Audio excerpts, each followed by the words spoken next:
Iniutos ni Pangulong Rodrigo Duterte na ipatupad ang 4 tranche na dagdag sahod para sa mga civilian, military at uniformed personnel kahit hindi pa naipapasa ang 2019 proposed national budget. Sa bisa ng Executive Order No. 76, nagbigay ng direktiba ang punong ehekutibo sa Department of Budget and Management na tukuyin ang available na pondo sa reenacted budget ng 2018 upang ipatupad ang dagdag sahod. Ilulunsad ng Department of Environment and Natural Resources o DENR sa March 31 ang sabayang paglilinis sa mga ilog at estero na konektado sa Manila Bay. Babala ng kagawaran, hindi pa rin maaaring maligo sa loob ng Maynila kahit na bumaba na ang level ng polusyon sa tubig. Ito ang balita ni Ray Pelayo. Pangungunahan ng Department of Environment and Natural Resources o DENR ang paglilinis sa mga ilog at esterong nakakonekta sa Manila Bay.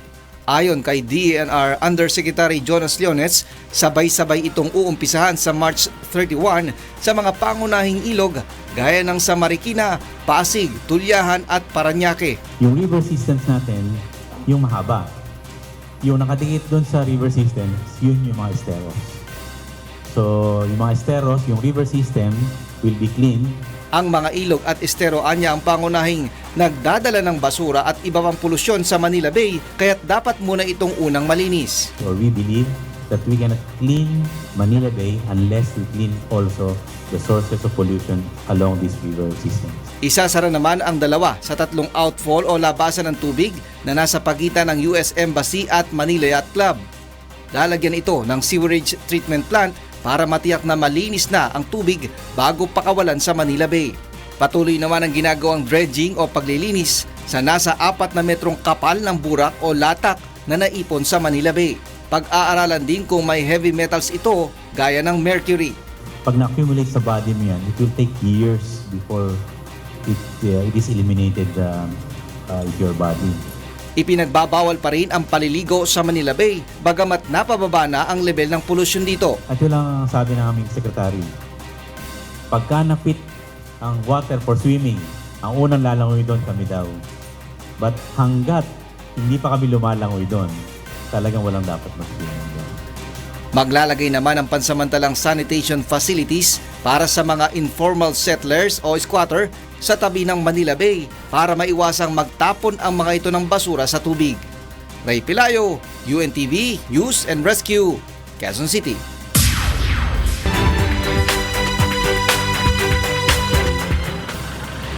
Maayong hapon, narito na ang mga balita mula sa iba't ibang panig ng Pilipinas.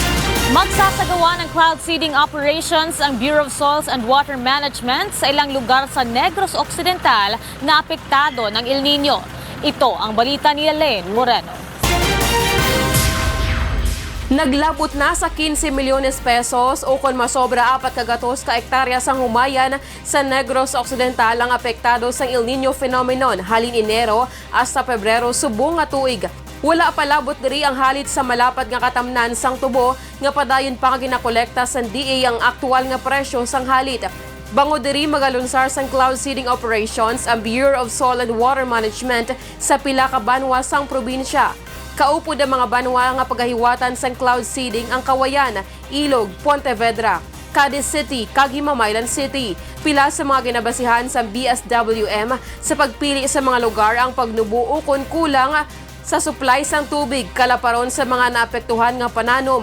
Wala sang peligro sa peace and order kag potential seedable clouds. Nagtiga naman ang departamento sa 2.5 million pesos nga budget para sa cloud seeding nga magadugay sang 1 ka oras sa sulod sang 45 ka adlaw.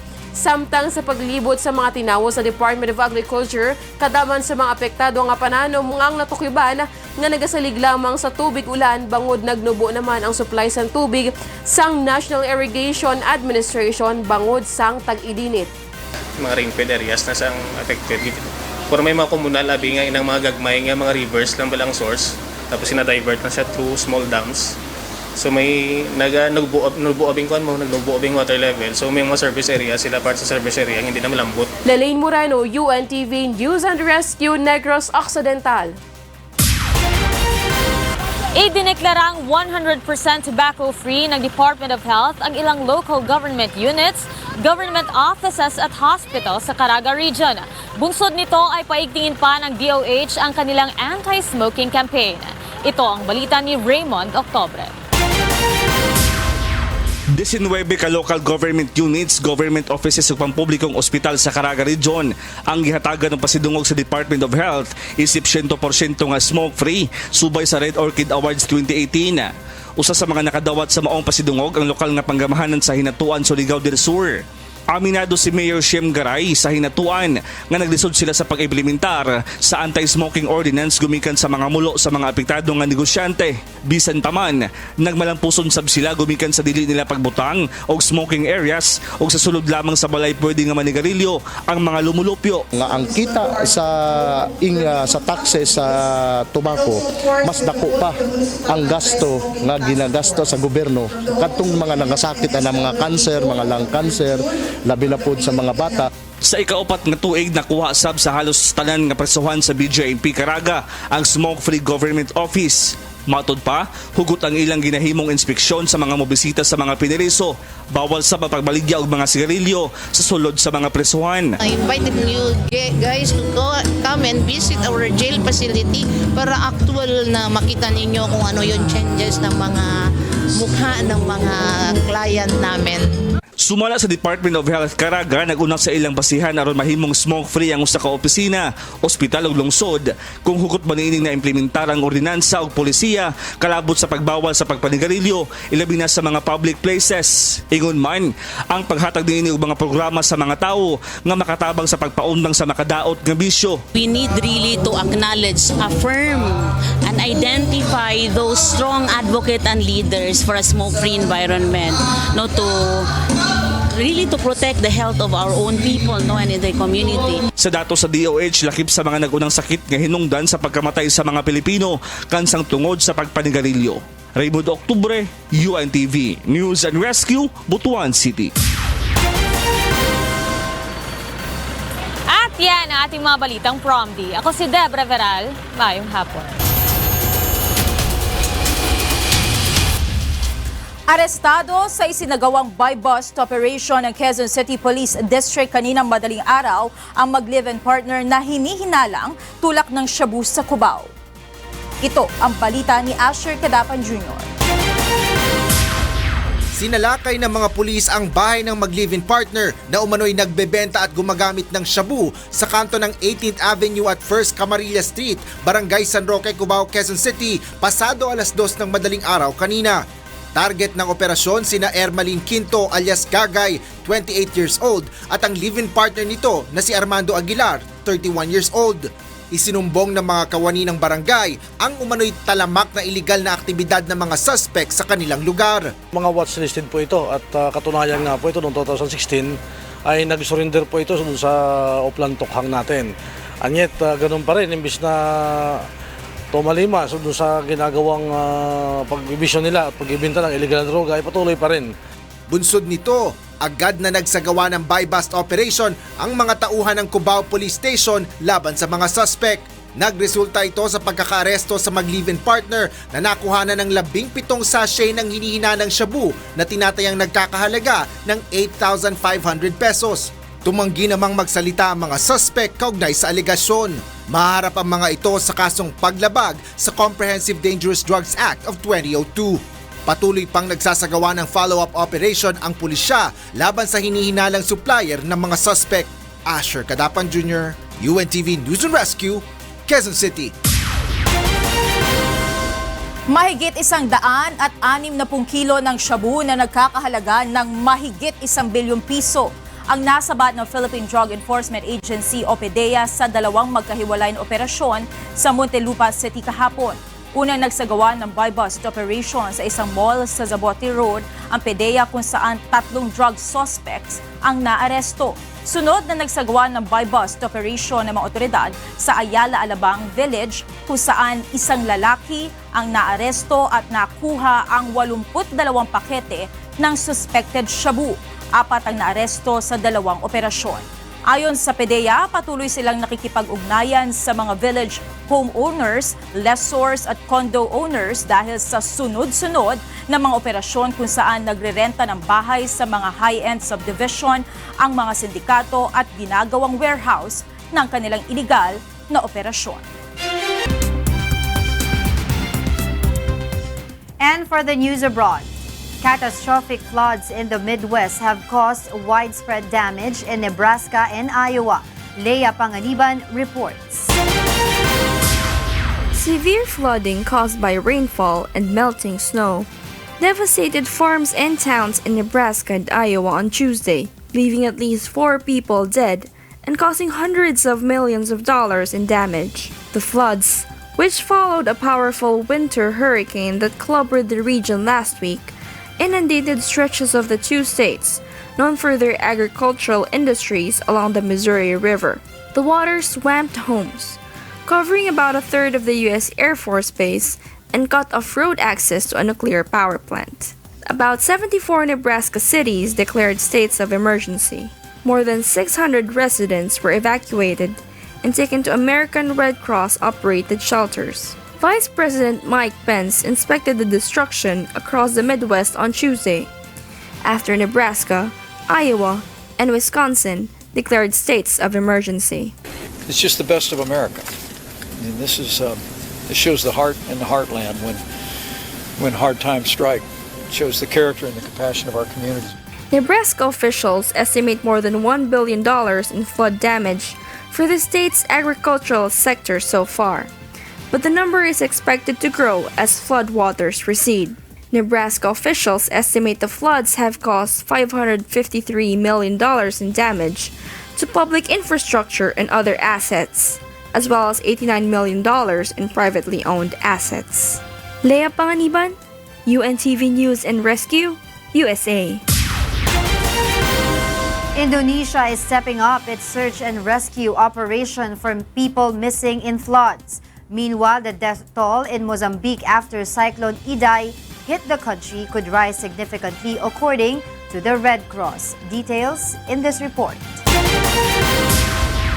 The Indonesian government sent 4,000 rescuers to respond to the flood-triggered disaster in the eastern province of Papua. The evacuation of flood-stricken people from the affected areas continues. The natural disaster hit the Jayapura district during the weekend, leaving 89 dead, 159 injured, and 74 missing. According to the local government, the flood struck at least 34 villages, victimizing a total of 6,831 people who are in urgent need of medical treatment or relief supplies.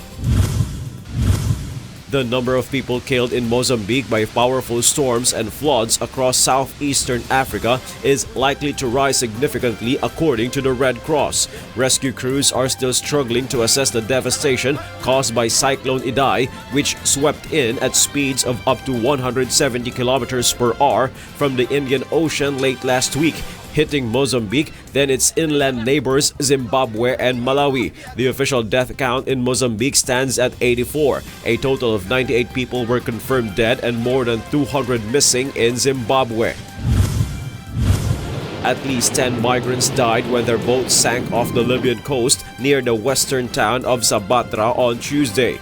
About 18 others were rescued. A survivor from Sudan said the boat was carrying about 27 illegal migrants who set off from the western town of Zawara, but security forces are still finding out more people. The United Nations Migration Agency IOM said 15 survivors had been brought to a hospital, but it did not know how many people had been on board. Libya's western coast is a main departure point for migrants fleeing poverty and wars to reach Europe, though numbers have dropped since Italy and the European Union stepped up efforts to support the Libyan Coast Guard. The Supreme Court endorsed the U.S. government's authority to detain immigrants awaiting deportation, handing President Donald Trump a victory as he pursues hardline immigration policies. The court ruled 5-4 that federal authorities could pick up such immigrants and place them into indefinite detention anytime, not just immediately after they finish their prison sentences. The ruling left open the possibility of individual immigrants challenging the 1996 federal law involved in the case called the Illegal Immigration Reform and Immigrant Responsibility Act. The law at issue states that the government can detain convicted immigrants when the alien is released from criminal detention. Civil rights lawyers for two groups of plaintiffs argued that the language of the law shows that it applies only immediately after immigrants are released. The Trump administration said the government should have the power to detain such immigrants anytime. A panel convened by the World Health Organization says that for now it is irresponsible for scientists to use gene editing for reproductive purposes. Bianca Quijano has the story. It would be irresponsible for any scientist to conduct human gene editing studies in people, and a central registry of research plans should be set up to ensure transparency, World Health Organization experts said on Tuesday. After its first two-day meeting in Geneva, the WHO panel of gene editing experts, which was established in December after a Chinese scientist said he had edited the genes of twin babies, said it had agreed a framework for setting future standards. The committee did agree that at this time it is irresponsible for the clinical application of human germline editing technology to go forward. And we also felt it was very important to really begin to define the standards and practices for different types of human genome editing research so that that can be integrated into our final global governance framework recommendations. News of the births prompted global condemnation, in part because it raised the ethical specter of so-called designer babies, in which embryos can be genetically modified to produce children with desirable traits. Top scientists and ethicists from 7 countries called last week for a global moratorium on gene editing of human eggs, sperm, or embryos that would result in such genetically altered babies. The committee said it aims over the next 2 years to produce a comprehensive governance framework for national, local, and international authorities to ensure human genome editing science progresses within agreed ethical boundaries. Bianca Quijano, UNTV News and Rescue.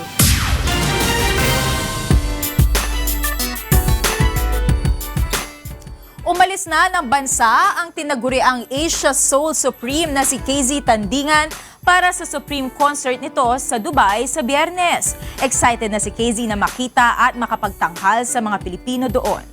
Ito ang balita ni Asher Cadapan Jr.